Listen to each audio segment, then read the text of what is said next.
to the Good Enough Gaming Podcast. We're a group of 30-something nerds who are raised on a healthy diet of video games and superhero cartoons, get together and talk about our experiences in gaming and pop culture. Join Daryl, Jordan, Kyle, and Trevor as we take a look at our gaming past, present, and future. Hello, everyone, and welcome to another episode of the Good Enough Gaming Podcast. Did the latest Disney Plus Marvel show Secret Invasion leave you scratching your skrull? Did the latest Marvel film Guardians of the Galaxy 3 leave you with a tear in your eye due to CGI experimental animals? If you answered yes to either or both of those, then you're an idiot. God damn it, Daryl. You can't have me insulting the audience. I'm kidding. You're just like us. The secret's out. Nick Fury has his hands in more things than we could have imagined, Skrull included. So stay tuned as we break down this week's marvelous episode and what is happening with the MCU. What is happening with the MCU? I forgot to give the name of the episode, but that's okay. Name it now. Okay. This week's episode is titled Colonizers of the Galaxy. Nice. Wow, it's very topical actually, because Yeah. Jesus Christ. Yeah, what the hell's going on with the MCU, guys? Phase 5 was Secret Invasion. That was the start of Phase 5, and I don't see mess. I don't see any clear road ahead. No, I mean, we could sandwich some like Ant-Man through Quantumania into this too, but can we? Can we? Do we want to? Does Phase 5 stand for phased out? Because like that's what I feel like is happening to this whole franchise. Like it is a hot fucking mess. Like this is bad. Press F to doubt. Yeah. Oh man, yeah. They're struggling right now for sure. Yes. Are we gonna start with Secret Invasion, or do you want to start with Guardians? Well, I think technically Guardians or negative. I was gonna say Guardians is technically chronologically before Secret Invasion, but doesn't matter. So, do you want to start with the negatives and go positive? Yeah, maybe we'll do that. Where are the positives? No, let's start with Guardians. Let's go with Guardians first. Okay, so we'll get a little bit more emotional. Experimental animals. Yeah. I mean, like Rocket's backstory is like fucking tragic. Yeah, and horrible. That shit was hard to watch. Honestly, there were some parts I was like, "Fuck, I'm struggling here." Yeah, I think the biggest part there too is they didn't just do like start the movie with a flashback and get into it. They're like, let's just keep hitting them across the face with this shit every 10 minutes, every 10, 15 minutes. Let's just remind you how awful this is. You're like, thanks Marvel, thanks James Gunn. Yeah. I'm just wiping the tears from my eyes, and now you want me to go again? Yeah, good God. I was also kind of annoyed with how much they were pressing the whole like Star-Lord being hung up on Gamora thing. Like it seemed like it came up too much. I felt like there's kind of like the redemption arc in there. I think the big thing there is it kind of made for a lot of the comedy, which was the big part. Like that's one of the few things I would say Guardians compared to all of the other superhero movies does so well is you'll get super sad Rocket moments, then you get the slightly serious moments, and then you just get like the absolutely goofy. And that to me is like one of the best like balances, at least in recent years. I think they usually do that really well with the Guardians of the Galaxy movies. Yeah. Like it's like that nice balance of like, okay, there's some strife and some heartfelt moments, and then there's battle and seriousness, and then there's all these goofy kind of comedic moments that don't really feel like they're forced. It's kind of organic, especially as the characters have developed. Like Drax has become a lot more of like a comedic relief than like he first was.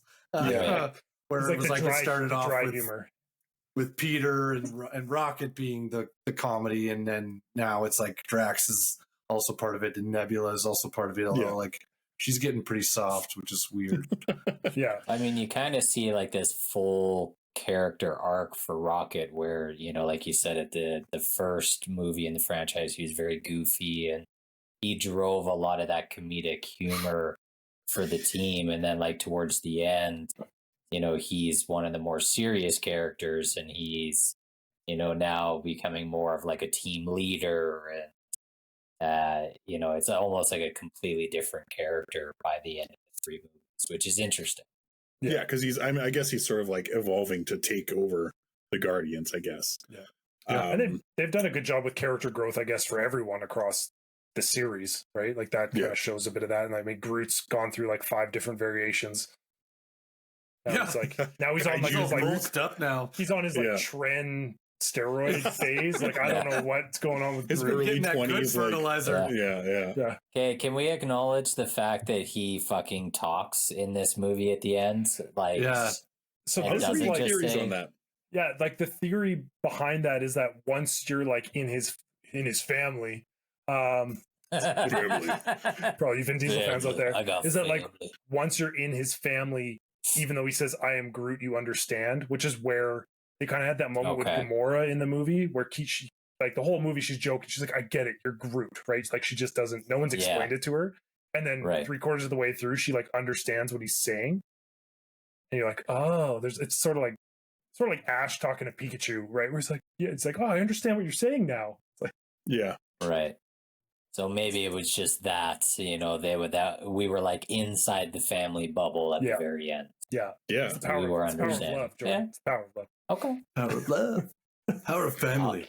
I'll accept that. Yeah. The like Groot growing himself wings and jumping off a spaceship was like, pretty cool. Okay. I'll take it. Yeah. He's a Swiss Army knife in these movies. He do a little bit of everything. True. It's funny. You don't even like you're learning all of Groot's capabilities every movie. Like he just does something different every single time, and you're like, that's because every time he's a completely different character. We had a whole movie of Baby Groot, right? Like it's like we've got useless Baby Groot. It's a different age generation every movie. You get to learn a little more about it. I think he's in his peak right now. Yeah, I did like in this one they included Cosmo more in this one, which is good. Aside from like the Christmas special, I don't know if anyone watched that. I did. I couldn't. I tried. We got Cosmo in Bacon. There. Yeah, they had that at the end. Did you see that Easter egg at the end? When obviously spoilies. If you haven't heard by now, spoilies. In the end credit scene where Star-Lord is talking to his dad about mowing the lawn. His dad's reading a newspaper and it's like Kevin Bacon tells all being abducted by aliens or something. It's like, oh, this is great. It's a great throwback. And then they also had Howard the Duck in the end credits again as well. Yes. I love Howard the Duck. Yeah. He's playing cards in the middle of the movie too. I was like, I love that guy. Oh God, cracks me up.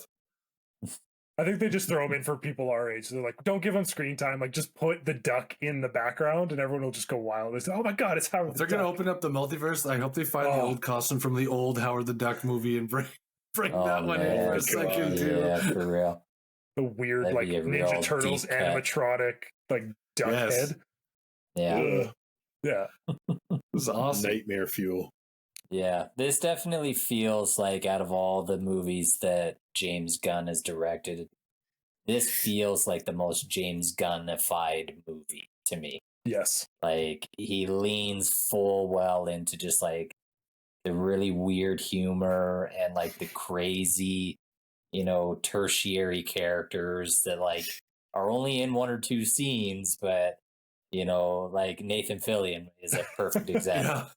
I fucking love that. He's like one of the mole. They're like the mole men. We make holes in teeth. What are those fucking costumes? Like, I think Jordan Michelin meat suits. Yeah, Jordan texted the group. Like, what are these Michelin meat suits? Yeah, like what the fuck? Yeah, I was sitting there going, okay, obviously, like not reading the comics ahead of time. Is that like comic accurate? I have no idea. I don't know. Like that, it was just like it might have been just creative design. But with like the Grand Evolutionary, everything was fleshy and everything was gooey. And it's like everything, like the first half, because it's all organic, right? Yeah, it's like what are these? Their space station was organic. I'm pretty sure when I was watching it, I texted the group and was like, "This looks like a fleshy Unicron." Yeah. Yeah. What is this fleshy Unicron? Yeah. Gross. The one thing I loved about Nathan Fillion being in it was like every scene he was talking to somebody else. He's like, "Oh, like you got a moron in your group too? Like, yeah, tell me about it. This guy's this guy's a fucking idiot. Like, just dumping on the same dude every time." I fucking love that. Fan service to like every like manager position in the world. It was like, yeah, I got my moron. Yeah, we've all been there. We all had one of those. Yeah. I do want to know though, what did you guys think? So like I would say this is of Phase 5, the best Phase 5 thing so far. What did you guys think? Pretty low. True.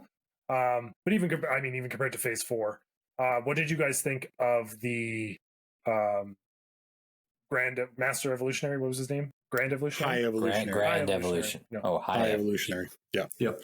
The costume design and the way they did it, and I think you were saying it was practical effects. It sure looked like they did practical effects. The head and the faces. Yeah. I think they did a great job, and he seemed like a good villain because he believed in his cause, and he was just like he was okay with wiping out Counter Earth because it wasn't perfect. Like it was. I got like the weird. What's that kid that lives across the street from Andy in Toy Story? Sid or whatever. Sid. Like, that's what the rabbit looked like. The doll head with the spider legs. Yeah, that's what I was totally. Like, this is what Sid would be if he was an intergalactic like villain. Monster. Yeah. It's like, oh my god. But I thought he was a valid villain, and my thing with Marvel is they just kill guys off too fast. Like, not that this guy is gone, but you just make them, I don't know, out of commission too quick. Yeah, like they're like one and done. You can't come back and be, involved again because you just like in one film you're done. Like you're just like a lot of like throwaway villains. You've been beat. Yeah, well, and he had some really good scenes too. Like a lot of his monologues were like he's fully emotional and like screaming, and you can tell like he truly believes in what he's doing. Yeah, and so like I don't know the name of the actor that played him, but like I think he did a phenomenal job. And to Daryl's point, like I wouldn't mind seeing him in a future movie. Like to me, he was that interesting of a character. He could have a part in something else, but like, yeah, you kill him off and okay, well, I guess we take a good performance and just move on. Like that's the end of it. I'm gonna butcher this. Chukwudi Iwuji. He's Nigerian British. Yeah, he was really good. He did a great job. Awesome. I think he did a really good job. Yeah, and same thing. Like he's just another one. Like Daryl's saying. Like I wish we got a bit more of the comic back. Like I'll be back, He-Man. Like I kind of want that of like sort of like what they did with Thanos, right? Like they kind of brought him back. Like it's what they're planning to do. With the whole Ant-Man and Kang and stuff. I understand that they've laid out their timeline, but it's like I kind of wish they did that with some of these more like secondary villains. Yeah, where they come back around for some reason. You're just like, oh, this fucker again, right? Like, yeah. Well, and like they did such a cool job at the end of the movie where they go like full Two-Face moments, and his face gets ripped off, and you get to like see the damage that Rocket did to him. Yeah. But like it honestly would have been kind of cool if like, okay, the dude's face is fucking ripped off and he somehow escapes. Yeah, that's what I mean. Like, all that's left behind is just his skin, just his mask. Cover. Yeah, just like like what's he gonna look like if we see him in a future movie? Is he gonna have a completely different face mask? Is it gonna be like fully metallic? Like there would have been cool things to jump off of. Gross. See, he's gonna look like Lilith. No, I don't disagree with you, Daryl. There's been quite a few interesting villains in the MCU, and I think largely the MCU has had a villain problem, and a lot of them are actually really bad. But the really good ones they've had, like Killmonger, would be. I was just gonna say Killmonger and Gore. What were you thinking? Like, oh, you had it. Like, you had it. It was right there. I'm gonna add one more. That they dropped the ball on massively was Taskmaster. Ultron. Oh Yeah. And Taskmaster was butchered. If we're gonna go more recent, MODOK was. Oh, I don't know what I expected when they put that into like real film versus cartoon, but MODOK pained me. I was just like, oh, what? Why? I actually laughed my butt off in all the parts that MODOK was in. That's what I mean, but it ruins the point of funny. MODOK. Like, it's just like, this is so fucking weird. Yeah. How do you make a character like that serious in live action? Like, I don't think you can. It's not possible. Yeah. I didn't mind that part because I was like, yeah, whatever. MODOK is a weird character to me in the first place that I never liked in the comics. So I was like, this is just funny. Like, this is just hilarious. Like, and the visual of it, I was like, this is like the tiny arms and legs. Like they gave him, I was like, oh my God, this is funny. Like, this is so good. Now, talking about dumb characters, like, can we talk about the missed opportunity with Adam Warlock and just how much of a waste? He was a fucking waste of a character in this movie. On my list of things is like what a letdown Adam Warlock was as an introduction. Inconsequential to the movie, and he's supposed to be one of the most powerful beings in the universe, and he was a fucking mama's boy that got his ass whooped in every scene that he was in. It was like, what? Like, what were they thinking? What were they doing? It felt necessary because I think did they tease him in the first one? Second one. I think it was the credit scene of the second one. It's the second one because they stole the batteries at the beginning of that the movie. They kind of talked about this like perfect being they were making. I was like, I get it. You guys like have to do the fan service, but like I also get we got like shitty young Adam Warlock, and maybe that's going to evolve in the Marvels or whatever else is coming up. Like they're kind of building him up to be an upcoming character, but because like they mentioned some of the dialogue was like, he was just born, like he's still a child, and it's like okay, but that's just such a cop out for why your character sucks. But he's like one of the few people in the comics that's ever been able to hold on, like have the Infinity Gauntlet on and not like die fucked up. You know what I mean? Like so I was just like, this doesn't really set the precedent of like him being a major player in the MCU. This makes him look like a chump. Yeah. Although it was not a good intro. The actor choice and the overall look was great. Yeah. But the way that they portrayed him was bad. Yes, I agree with that. Yeah, no fault to the actor. And he's great. Like I think the look of the character was great. Yeah. But just the way they utilized him in the movie was like, what? What is that? I think again, we're going to talk about this later with Secret Invasion 2, but I think this is Marvel overextending themselves. This is like just with the way the writing is going, with CGI, like they've overextended themselves so much that things fall through the cracks and are just like, I think it gets to the point where you're trying to keep up.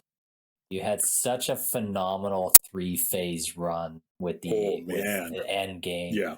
And like, rather than taking a couple of years off to like really write out the future of the MCU and like dial it all in, it does feel like a lot of it's just been rushed because they have to get a movie out, at least 1 or 2 movies a year. Yeah. And it's like, well, because I think for all of us, I think most of the movies in phase 4 and then the start of phase 5, we've all finished them and been like, well, like, what does that do for the rest of the universe? Like, what does this do for the MCU? Like, it's I gotta go on to because I agree with everything you're saying, but I think the reason we're stuck in this part is because of the shows. Yes. Yep. I agree. So I think that they the movies have way less impact and way less of a punch than they used to, because now there's the shows on Disney Plus that are taking a lot of the creative timing and work and prep. So essentially we're getting a 6-hour, 7-hour like film thing about 1 to 3 characters kind of thing. Instead of breaking it up into movies and making it like just these pockets of impact as things are going, and where it's just steady. And the shows, some of them are great. I loved Moon Knight. Loki was great. Oh, but Moon Knight and Loki were probably the best 2 shows. Yeah. Which like that's awesome. It sets up a lot of opportunities, but not like, but you disserviced the other characters that you built. Doctor Strange's Multiverse of Madness, that movie was dog shit. The like Ant-Man Quantumania should have had the biggest implications into this phase, and it was like it seemed super rushed and bizarre and convoluted, and now we're just stuck in this, I feel like, a spiral of shit that they can't get organized. Well, and you're also using a character like Ant-Man, which in theory should be like a third tier character, third string, and you're trying to use him. Like you're trying to use him to introduce the Thanos level threat for this next phase. And then you've got guys like the new Captain America Falcon, who's just sitting in TV show purgatory. It's like he should be the kind of guy that you're introducing the next holy shit villain for the entire MCU. New World Order, or I mean, I think they renamed it now, but like the next Captain America movie, yes, they did, should have been come out. Do you think that was because of like the political landscape? Oh, 100%. Oh, 100%. Yeah. They don't want you Googling that and having like Disney, Nazis, Nazis, Nazis, Disney, right? Like they don't want that. Like, they don't want any overlap with their fan base. No overlap. That falls under that like weird conspiracy theory about why they made the movie Frozen, about how they were trying to hide the fact that there's a conspiracy theory that Walt Disney froze himself. He's frozen. And so they made Frozen so that when you Google it, that comes up first. There's Disney Frozen instead of Walt Disney Frozen. So that comes up. Yeah, that's a whole other fucking. That's a whole other podcast. We're not going to cover that. We need to have a spin-off show to do that. But if a good enough tinfoil hat. Oh god! But if you want to, Daryl, if you want to throw some more logs on the fire, so I had to do some. digging because I was curious about some of the characters. So at the end, we've got this new superior race that the guy has made, and so at the end, the one girl joins Rocket and the team. So that is Phyla-Vell, who in the comics is the daughter of Mar-Vell, also known as Quasar, and occasionally plays Captain Marvel. So now we have 4 characters in the universe that play Captain Marvel who are ongoing at the same time. Yikes! Now I don't think they're going to go into that branch of her story. I think they're going to stick to like the Guardian side because they've already got the 3 Marvels. But it's just like they're gonna put her in the fucking who knows? Marvels movie. Like I don't know. But it's just like why are we doing this? Like I feel like they're going really heavy-handed into the Marvels. Yeah. Because now, like you've talked about, we don't really have any main heroes left, right? Hulk, Thor, Iron Man. Like we kind of have Captain America, but we're talking like supreme level heroes. It's like we've got Captain Marvel. Like that's kind of it right you now. forgot Hawkeye. Oh, shut the fuck up! Hey! Leave my boy alone, okay? No, he's passing the torch. It's Kate Bishop now. Like she's gonna be the next Hawkeye. It's like I don't know. It feels like there's a lot of street level characters versus until we can bring in the X-Men, get an Xavier, get a Magneto. Team up like the good arc of Magneto, right? The good guy arc of Magneto. Like there's your new, there's your new A-team, leaders. But up until then, it's like I don't know who else you bring in to be like the Iron Man that was the first 3 phases of Marvel. Well, I'm just wondering what's happening because obviously they're leading to the Thunderbolts. Like, yeah. So like, but who are they going to face? Because are like facing the new Avengers? Are they going to like put together the West Coast Avengers? Like, what are we doing here? Like, I feel like the Thunderbolts are going to find some other covert threat. Is like that heroes can't be involved in. Like essentially, like Thunderbolt's a Suicide Squad. I know, but I'd rather they became the bad guys. Like that's a better matchup. Yeah, like and that's kind of my concern is like the MCU. They've kind of taken like the core story of a lot of characters and they've flipped them and changed them. And I'm really worried that the Thunderbolts is going to be exactly that. It's like this is supposed to be a villain team, and they're going to turn it into like the Venom anti-hero fucking thing. Except Venom's not in the team. Well, I know they're not, but I'm just saying that, like, not yet. I don't know. Be. The symbiote has been left behind. Didn't you see? I did. But I feel like he's going to get left out from Thunderbolts. Please, like, of course. Like Venom was like, if you read the Thunderbolts comics, like Venom is a big piece in there, and then you can even like offshoot into Agent Venom as well. Yeah, which would be fucking dope. Yeah, it would be dope. I mean, like, they're not going to do like regular Venom, and they do Agent Venom. I'm in for it. I just just fucking do it. Like, just bring him in. Trevor's right. I mean, Trevor's definitely right, though. Like, I think the MCU is largely going to be what is happening here until the X-Men get introduced, and that's going to add some. It's going to calm things down a little bit, because like Doctor Strange, we thought was going to take over the like Captain America leader role, and he's disappeared. At the end of his movie, he fucking walks into a different dimension with that with Charlize Theron's character. And then, like I said, the Falcon, he's stuck in TV fucking world. So, like, are we going to see him in a movie, with other characters, or is it only going to be his solo movie? Yeah, I really hope X-Men kind of grounds it again. Be like, hey, we've got a problem on Earth 1650. Like, get Doctor Strange to send you there, sort of stuff. Like kind of video game comic book level stuff.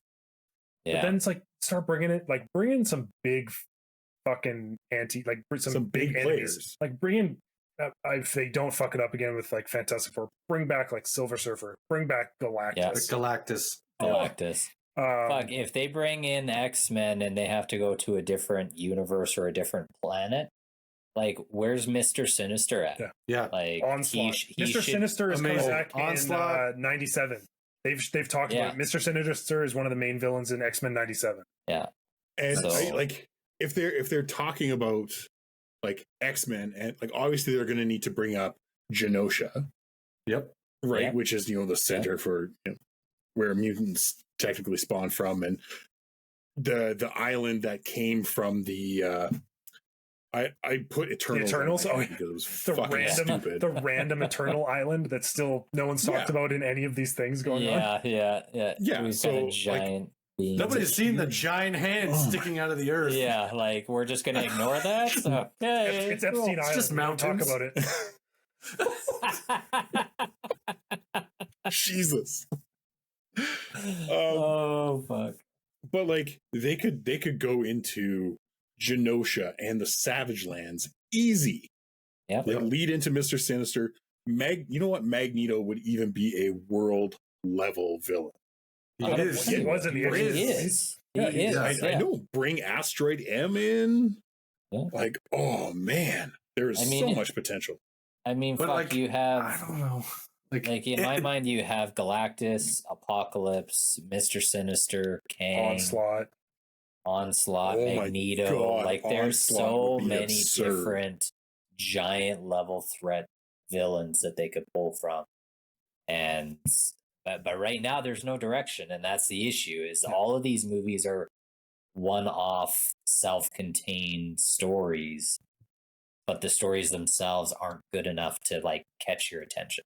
Yeah, because as much as I want to see the Blade movie, I'm like, how is Blade going to help the Avengers? Like, he's like, Kang isn't a vampire. This isn't helping.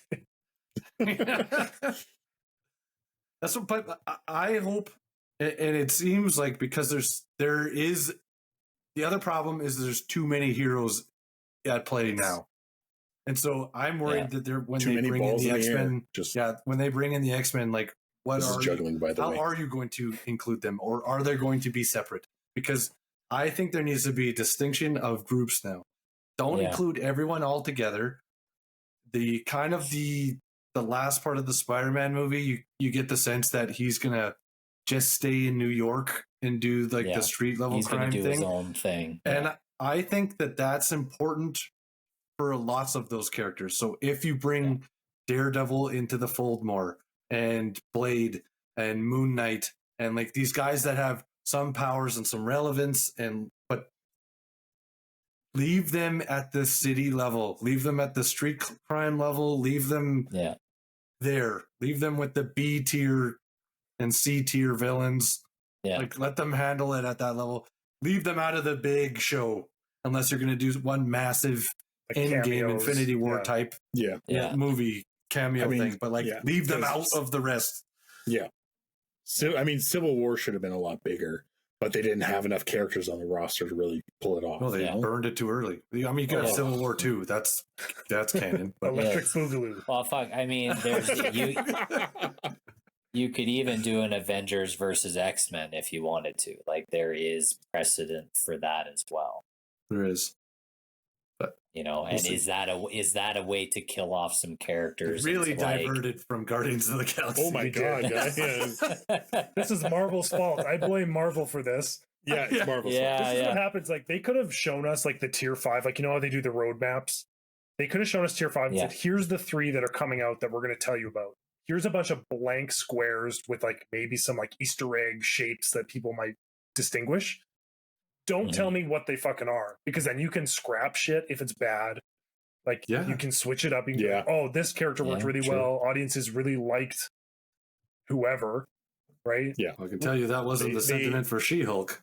They dropped their pants too early. Like, they gave it all away too soon. They show, yeah. And now everyone's looking at these and going, oh shit, this isn't going to be good. Yes. You know, so. And speaking of that, they're still, there's still hits, but like, man, just.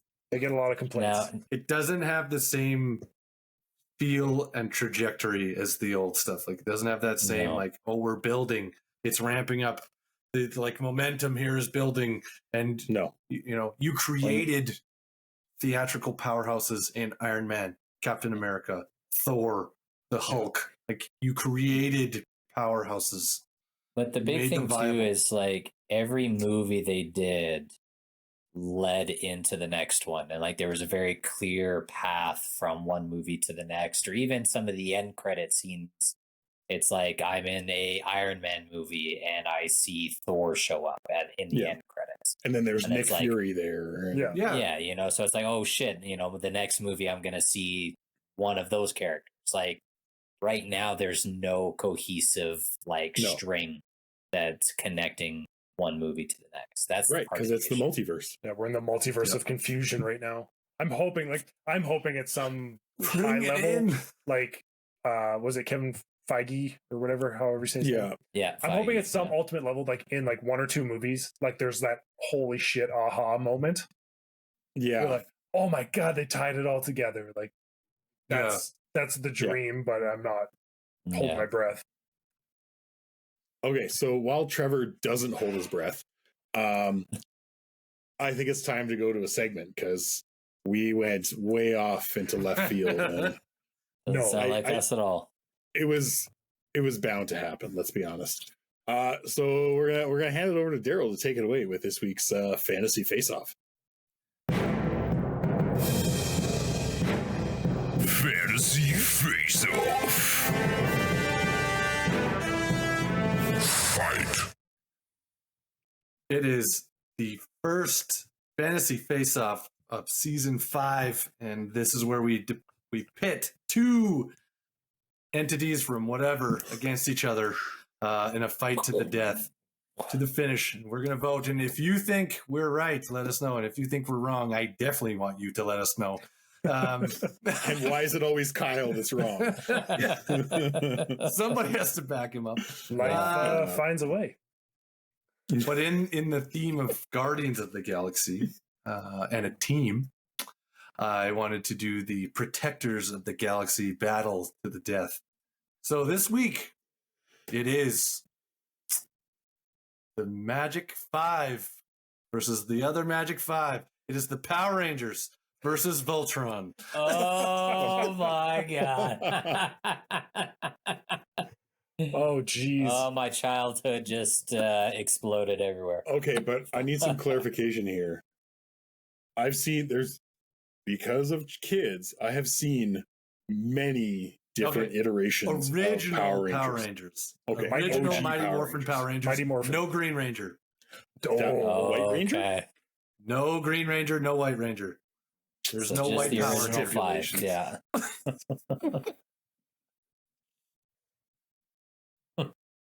Jesus, Murphy. All right. Now, are they fighting in their mechanical Now that's up to you Megazord guys. types? Okay. Ooh. All right. Of Okay. course, they both have it, so it's probably going to end up that way. But let's talk about hand-to-hand combat between them outside of the Zord, and then in the Zords. Who Well, wins? I think the only way that Voltron and the crew stands a chance is in Voltron. You know, they don't have the hand-to-hand combat skills, I feel like, that the Power Rangers do. So the question is, as they're beaten to a fucking pulp on the sidewalk, Of Angel Grove. Can they crawl into Voltron? Exactly. Can they get to Voltron in time before they die? Like, that would be my question. I think I'm going straight Power Rangers, man. Like they're fully morphed Zord. They are mighty. They are. And, yeah, I don't see any other way. I think it's. Also, can we talk about the Rita Repulsa canister that washed up in Australia? Washed up on The the memes beach. and the videos of that were just the best. I was dying. I was like, this is the best. Yeah. Sorry, sidetrack that. But I'm voting Power Rangers. Kyle votes Power Rangers. I think we're going 3 for 3 here. I'm going Power Rangers too. Yeah. I mean, and then when you really think about it, if you do happen to beat that one group of Power Rangers, there's like 30 more groups of Power Rangers. Like they're infinite. There's the multiverse of Power Rangers. Like it's We're not never talking ending. about the very grid, true. okay? We're just talking about the original 5. No. Yeah, Yeah, but I'm those crossover episodes, man, they just fucking wild. Yeah. Yeah. Greatest franchise Yeah. for crossovers. But Power Rangers all the way, man. Voltron's got to get to Voltron before this becomes a fair fight. So although I Power would Rangers. pay to see that movie because that would be like a sweet Godzilla movie. I would watch that. Movie. yeah. that'd be a sick I actually think crossover. Voltron as the Zord would probably beat the Power Rangers one. Like, I think it'd be close. It's way better mobility than the Megazord, right? and those Zords are like a lot more sentient and like moving and doing stuff and picking up their drivers, whereas like the Power Rangers are. Yeah, those things are pretty linear moving. Little rigid. Yeah. Yes. Yeah. Yeah, I used to listen to him. Well, they voted Power Rangers, you guys. If they got it right, let us know. And if they got it wrong, please put it everywhere and tell us why we're stupid. Yeah. Thanks. I want a 500-word essay for why we're wrong. Why did I go Greendale?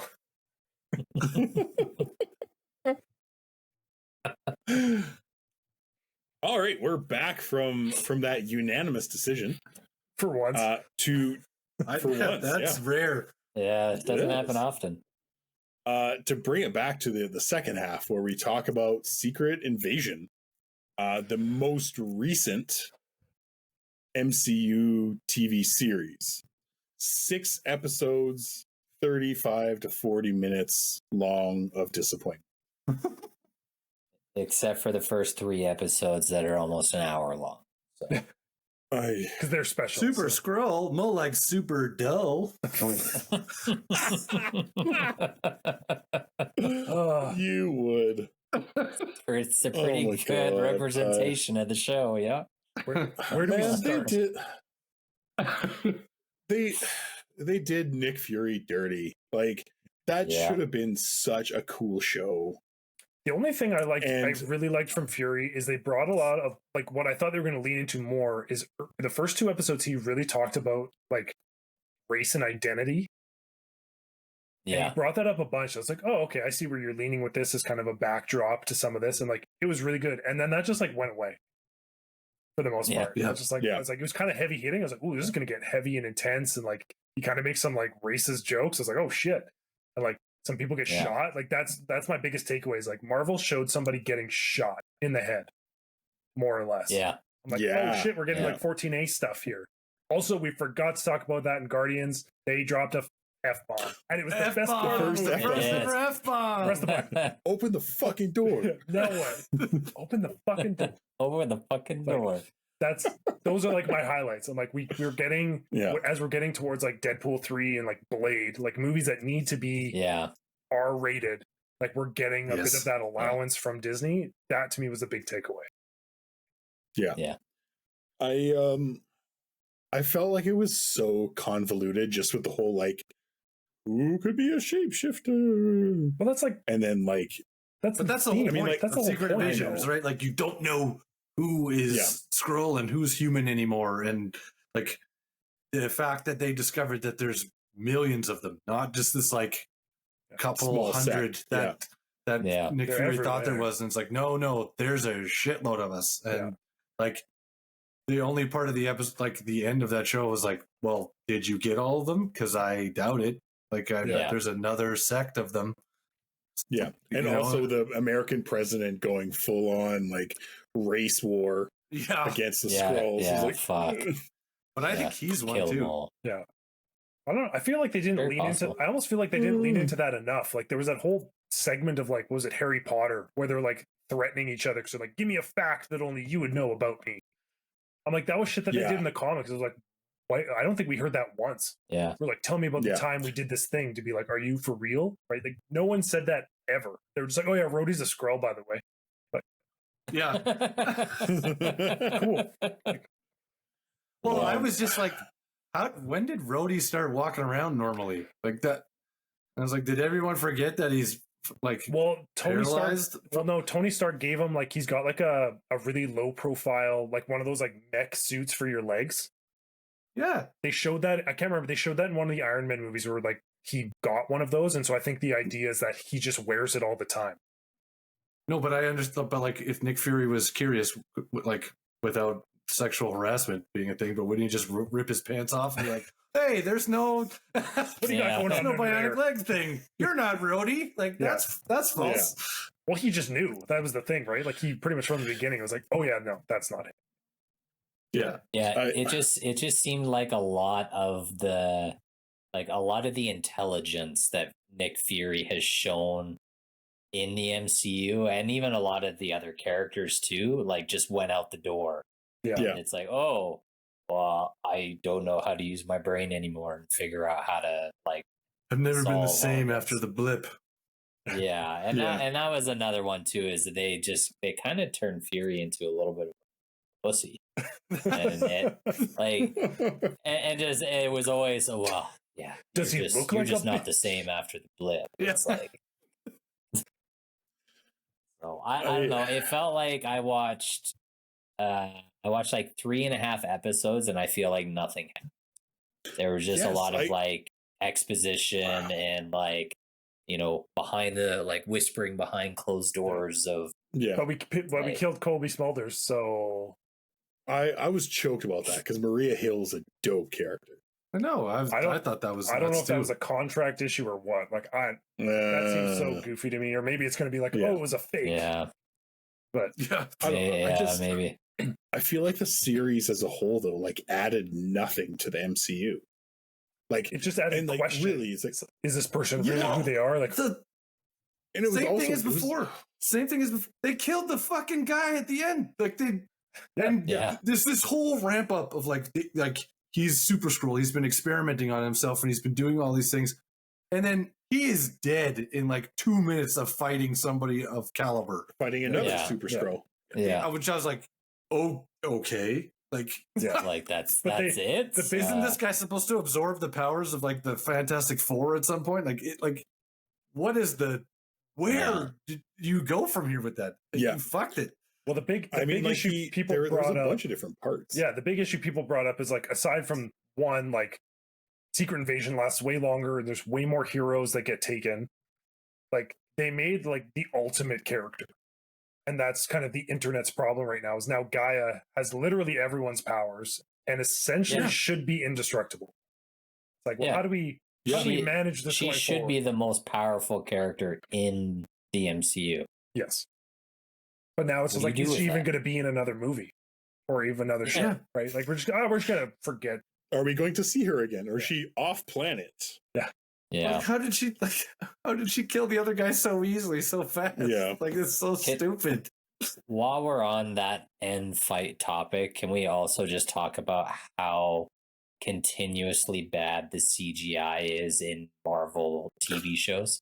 Again, and we talked about this. They spread themselves too thin, and they had to give up on things. They had like, well, that's good enough. They're not fine tuning anything. They're just, it's good enough. That's our mantra, Marvel, not yours. It's that's for our podcast. Yeah. Our budget is zero, and it shows. Be better than us. Come on.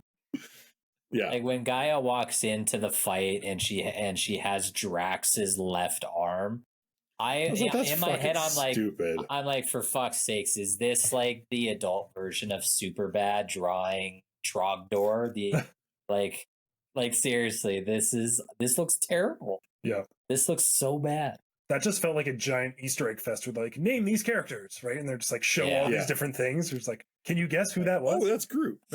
And I mean, like they kind of hinted to it in an earlier episode where they showed like it was like Groot and Call Obsidian and somebody and what was the monster? DNA samples of them, and so they were splicing them into them, and obviously like extremist program from Iron Man Skrull 3. people could handle. But it's like, really, Nick Fury thought it would be good idea to keep the Harvest, which was like a collection of the DNA of everyone that was in the battle of Infinity War and Endgame. Is like, are you fucking kidding me? Like, the smartest man in the world is gonna keep all of that. He's gonna keep that. Yeah. Give me a break.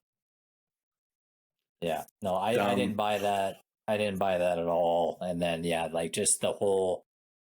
I mean, my experience with Secret Invasion and like the Skrulls is mostly from you guys because you've read the comics. Yeah, the comics are like, so much better. Yeah. And like even the you guys version. Talking about the Super Skrulls and stuff. That is like, good. Yeah.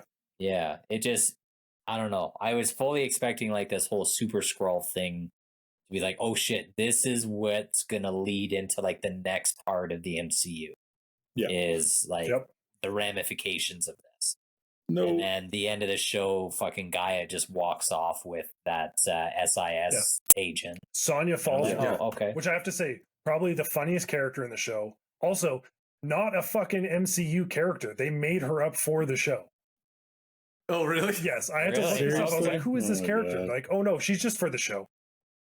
So instead of using the backlog, she was funny. She was great. She was, But that's where I thought it was funny. It's like kind of the best character in the show was the one that's not even a traditional MCU character. Yeah. I was just waiting. I was half waiting for Julia Louis-Dreyfus to show up. Oh, and like, that would have made some just, impact at least. Yeah, like bring her into the fold with the rest of the like U.S. agent and the rest of them. It's like I was just waiting for that to happen, being like, "Hey, do you want to work for us instead?" Yeah. Yeah, I thought there was going to be an end credit scene at the end of episode 6, and there was nothing. I didn't even bother. I don't. I was like, I'm done. I don't think there was. I can't remember. Well, I can tell you because I binged it all today. There is no end credit scene to that show. I will say that the soundtrack in a lot of the show like gave it more emotional weight. Like I feel like that was something that Jordan, I know Jordan being a soundtrack nut would probably appreciate a bit more about this, is that it did give it a little bit more weight to the whole thing. Well, this is the only I guess show or movie that Marvel's done that's had any resemblance of Winter Soldier in it. Yes. Like Captain America and the Winter Soldier is still one of the best Marvel movies that they've ever done. I agree. Because it had this like espionage, spy thriller, there were some real stakes to it. And so there were hints of that here, but every time it was like, oh, we're building to Winter Soldier. It's like, Jordan, I think you're forgetting about Black It was just Widow. such a half-assed. Oh, hey. Hey. I thought it was such a half-ass explanation too about like, oh, you didn't bring any supers in to help out. Like, bro, like the fucking world's about to collapse here. I got it this time. I got it. I'm Nick Fury. For ourselves. No, the fuck, your whole role in this whole universe is bringing those guys together to work to save the Earth. Deal with this problem. You're just like the you're the representative of humanity. Like he's the manager. That's your only job. Yeah. It's pretty funny if you go back to like the early like Iron Man or like Avengers, like the first Avengers. Like, isn't that what he says? He's just like, these are Earth's mightiest heroes because there's problems outside of Earth that are coming to get us, and we need to get the heroes to fight them. I'm like, isn't that the point? That's why you hired him. This is my problem. I caused this. I worked with the Skrull and nobody else knew it, so I'll handle it. It's like, oh my god, are you a pissed off teenager now? Like, what is happening? He's the GM of a professional sports team, and he's not letting his players play. Yeah. I'm looking to trade them. I'm not going to let them play and devalue them. Yeah. Oh man. Yeah. Just so much potential. I was so excited when this was announced because I was feeding off of your guys' excitement for the comics. This could have been such a good ensemble movie. Yes.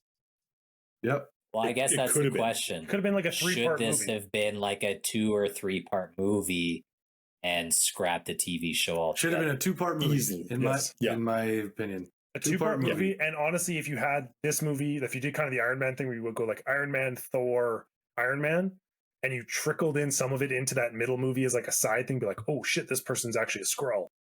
Right? Just as like a hint. And then do like a major movie again. That would have been perfect. Yep. Basically take like the Civil War approach in the first, like Captain America. But just be better because that Civil War movie was not good. Well, Civil War should have also been 2 movies. Yes, and had way more people. Not 10 people fighting in a parking lot like Kyle's school at the airport. Meet you by the bike racks. Bitch. Just not fighting at an airport. Superpowers bear spray only. Bear spray only. I'll meet you out in this farmer's field. No lasers. Meet you out in this field where we'll do no damage to property. Yeah. But more factions, like the Anchorman newscast. There you go. Yeah. Now that's a fight I can get behind. Yeah. No touching of the face or hair. Yeah. So I feel like it's safe to say that our verdict for Secret War or Secret Invasion was not good enough. Well, I mean, it's not good. We generally do cap off these episodes with scores. So out of 10 for Guardians. Okay, so let's do Guardians first. Start with Daryl. I feel like you're optimistic. What's your Guardians score? Guardians of the Galaxy for number 3. In terms of the weight of the villain and the story of Rocket, which were like the defining moments of that movie for me, which were the most enjoyable parts of that movie for me. I think Guardians of the Galaxy 3 is a 7.5 for me. Okay, Trevor. Compared to other Phase 5, it's like a 12. But in terms of a regular, the bar is the floor. But in terms of like the other shows, I'm close to Daryl. I'd probably say like an 8. Like I think overall, it keeps you involved. Like the fact that they switch back and forth so much, I think it just keeps you really invested throughout. It's not just like the quick, back clip at the start where they're like, "Here's the intro," and then they just have a movie. There's a lot of back and forth, and of course, they just try and like play with your emotions the whole time and keep you invested. Yeah. Okay, Jordan. I'm sitting at a 7 for that. Okay. I think there's a lot of issues with that movie, and there's a lot of pacing problems. I think 2.5 hours was too long. It was so long.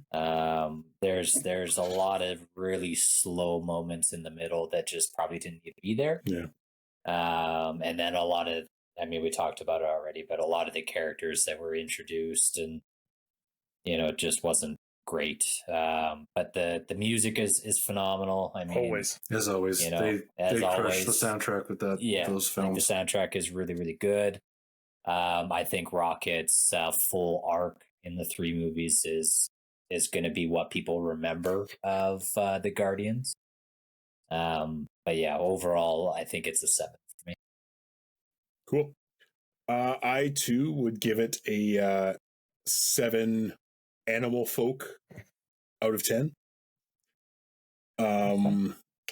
Counter Earth was very interesting with their the species. Humanized animal species. I mean, there were enjoyable parts for sure. Oh my god, there's a throwback. But yeah, 7 out of 10. It was long. We were an hour and a half in, and my wife fell asleep, and I was like, she went to bed. I was like, holy shit, there's another hour left. Yeah. This movie. Yeah. Guess I'm still watching for science. Yeah. And we got through it. And by we, I mean me. Yeah. Yes. We'll go back around the other way this time. Secret Invasion. I'm going to give it like 4 or 5 out of 10. Still slightly better than Eternals. What about Thor Dark which World? Is my like. What about Dark World? Or Thor? It's better than Dark World. Okay, but just still, it was lacking severely, and I think they did Samuel L. Jackson and like his Nick Fury character. They did him dirty. That should have been a way better series, and the writing was just not where it should have been. Production was not where it should have been. Mm-hmm. Yeah. So overall, like 5 out of 10 morphing to Skrulls. Jordan. Yeah. I'm probably sitting between a 5 and a 6. I think probably a 5 out of 10. There's nothing remarkable about the series. It does just as much wrong as it does right. And yeah, I mean, you guys have all, hit the nail on the head. There was so much potential for what this series could have been, comparing it to the comic storyline that, they tried to change it too much. So yeah, that's where what it could have been and what it was two different things. Yeah. That essentially factors right into mine. Yeah, I'm going a solid 4. Like that was the thing. When they first teased it, I was like, ooh, like there's a lot of potential here. It was one of the first big things that they teased that I think I was excited about. And it just same thing. I watched it for science and to feel like maybe it was going to lead to something. But if anyone wants to watch it in a good way, Earth's Mightiest Heroes, like Avengers, Earth's Mightiest, the TV show, does Secret Invasion episode or arc. I can't remember how many episodes it is. Ooh. And it is considered to be very good and probably the way they should have done it. So, because it actually has characters that they haven't killed off and lost the rights to and shit like that. It's got the proper characters and the story. So, all right, take it home, Daryl. Bring us home. Well, on a scale of cool to drool, this is pretty sloppy. So I'm gonna give it a 3. Yeah, okay. I think they killed the wrong people. They made terrible choices on who was taken over by Skrulls and kind of not like validating the impact that was going to have more than what they did. Like political leaders and newscasters and world leaders, like that's important. And it just didn't seem like that mattered as much as the head guy living in a fucking nuclear reactor. So I just feel like it wasn't written well, and much to Kyle's point, like they definitely Nick Fury is limited in what he can do as a character in this universe to be viable, and without including anyone else, they basically showed you just how limited he is and how useless his character is without the involvement of supers. So if that's what they were going for, you nailed it. But I think you really, I think you really fucked it up though. Like, so I was waiting for a big ending, and I hated the ending of Secret Invasion more than I hated She-Hulk. So, wow, it was not a great ending. I was like, that's it. That's it. Our 2-minute budget battle. That's it. Yep. So that is a massive letdown for me. The only defining parts of that, and the reason this show isn't a 1, is because the lady that plays Gaia is phenomenal, and she did a great job of everything that she did.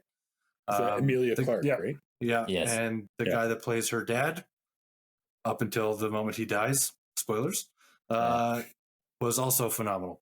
And they were to me, the only defining and good pieces of that whole thing. Yep. Any other final thoughts before we wrap this shit up? No, go watch Marvel's. Go watch Marvel's animated stuff. If you are lacking right now and you want good Marvel's content, go watch. It's sort of like we talk about with DC movies. Go watch the animated version because it's really good. They have the rights to all the characters. They can do whatever they want. They follow the comic books way better. Go watch that instead. Yeah, I agree with that. Well, you heard it here first, folks. Go watch some other shit because Secret Invasion was not it. Go outside. Skip it. Enjoy the summer. See the sun. I wasted my day off for that shit. Know that we'll be back with more Marvel shit once they start putting stuff out. Do we know what the next upcoming releases are? I feel like the Marvels and Loki season 2. Marvels is the next movie, and then I think Loki season 2 is coming out pretty quick here too. Yep. All right. Well, you'll hear back from us there because we'll see it. It's got to be good enough, right? For science. All right. Craven. That's on delay because of the writer's strike. Yeah, Craven ain't coming out for a couple years now with that strike. That's hopeful though. Studios, pay your fucking writers and actors, dickbags. You dinks. And on that note, it's good enough. Good enough. It's good enough. Good enough. Thanks for tuning in to this week's episode. Make sure to follow us on Instagram, TikTok, and YouTube for more content. We also invite you to write an email or join us on Discord to talk about anything from our episodes or something else you would like to discuss in the future. Please subscribe to the Good Enough Gaming Podcast on Spotify, Apple Podcasts, or wherever else you listen to your podcasts. And remember, we might not be great, but we are good enough.